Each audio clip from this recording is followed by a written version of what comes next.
South cinema में नंदमुरी बालकृष्ण का नाम और दर्जा दोनों बहुत बड़ा है। फैंस उन्हें ब्लैया और गॉड ऑन मासेज के नाम से जानते हैं। लंबे इंतजार के बाद उनकी बहुप्रतीक्षित फिल्म अखंडा 2 शुक्रवार को थिएटर्स में रिलीज हो गई है। यह 2021 में आई अखंडा का सीक्वल है। फिल्म में डायलॉग सुनाई देता है, देश पर विपत्ति आई तो आप दंड देंगे, मगर धर्म पर विपत्ति आई तो हम मृत्युदंड देंगे। पहले पार्ट में ही अखंडा ने प्रण लिया था कि जब भी धर्म पर संकट आएगा वह वापस लौटेगा। इस बार विदेशी दुश्मनों की साजिश से सनातन धर्म और देशवासियों की जान पर गंभीर खतरा मंडरा रहा है। अखंडा 2 इसी संघर्ष के इर्द गिर्द घूमती है कि अखंडा कैसे अपने शत्रुओं का संहार करता है और लोगों का सनातन धर्म पर विश्वास फिर से अटल करता है। अखंडा पार्ट 1 की नन्ही जन्नी हर्षाली मल्होत्रा अब 18 साल की हो चुकी है। अब वह एक प्रतिभाशाली युवा वैज्ञानिक है। वह अपनी टीम के साथ मिलकर भारतीय सेना के लिए बायोशील्ड नामक एक तकनीकी सुरक्षा कवच तैयार कर रही है, जो सीमा पर तैनात सैनिकों को कठोर प्राकृतिक परिस्थितियों से बचा सके।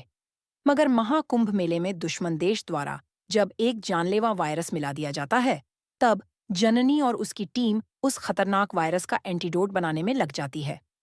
इधर दुश्मन जन्नी और उस एंटीडोट दोनों को खत्म करना चाहता है। ऐसे में निर्णायक समय में कहानी में प्रवेश होता है अखंडा रुद्र सिकंदर अघोरा नंदमुरी बालकृष्ण का। अपनी साधना, अध्यात्म और अद्भुत ऊर्जा से अखंडा जननी की मदद करता है और उसे इस विनाशकारी वायरस का प्रतिरोधक तैयार करने की जंग में मार्गदर्शन देता है। निर्देशक बायोपति श्रीनु और नंदमुरी बालकृष्ण की जुगलबंदी सिंह और लीजेंड के बाद सफल अखंडा लेकर आई थी, मगर इसका पार्ट 2 उनकी पिछली फिल्मों की तरह दमदार साबित नहीं होता। लेखक निर्देशक बायोपति की कहानी कमजोर पड़ जाती है। हालांकि उन्होंने इसे राजनीति, आस्था और देशभक्ति का मुलम्मा पहनाने की कोशिश की है, मगर कमजोर स्क्रीन प्ले और छद्माती कहानी इसे बांधने में नाकाम साबित होती है। हाँ, 3D इफेक्ट्स में देखे जाने वाले कुछ सीन आकर्षक जरूर लगते हैं, मगर एक हद के बाद एक्शन सीक्वेंस में दोहराव नजर आने लगता है। अखंडा 2 में कई जगहों पर action choreography over the top हो जाती है। चीन की सेना, वायरस, एंटीडोट, सनातन धर्म को मिटाने की साजिश जैसे टैक्स बचकाने और अतिशयोक्तिपूर्ण लगते हैं। फिल्म का इमोशनल आर्क भी कमजोर है। तेलुगु और इंग्लिश के डायलॉग्स हिंदी में वो असर नहीं डाल पाए हैं।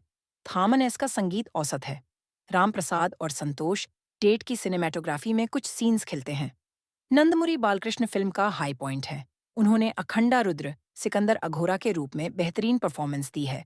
उनकी विशिष्ट डायलॉग डिलीवरी उनके किरदार को बल देती है। बजरंगी भाईजान फेम हर्षाली मल्होत्रा को अरसे बाद पर्दे पर देखना अच्छा लगता है। उन्होंने अपने किरदार के साथ इंसाफ करने की कोशिश की है। संयुक्ता और आदि पिनिसेट्टी के किरदारों का समुचित विकास नहीं हो पाया है। अन्य किरदार थोड़े लाउड हैं। क्यों देखें? नंदमुरी बालकृष्ण और अखंडा के फैन हैं तो इस फिल्म को देख सकते हैं।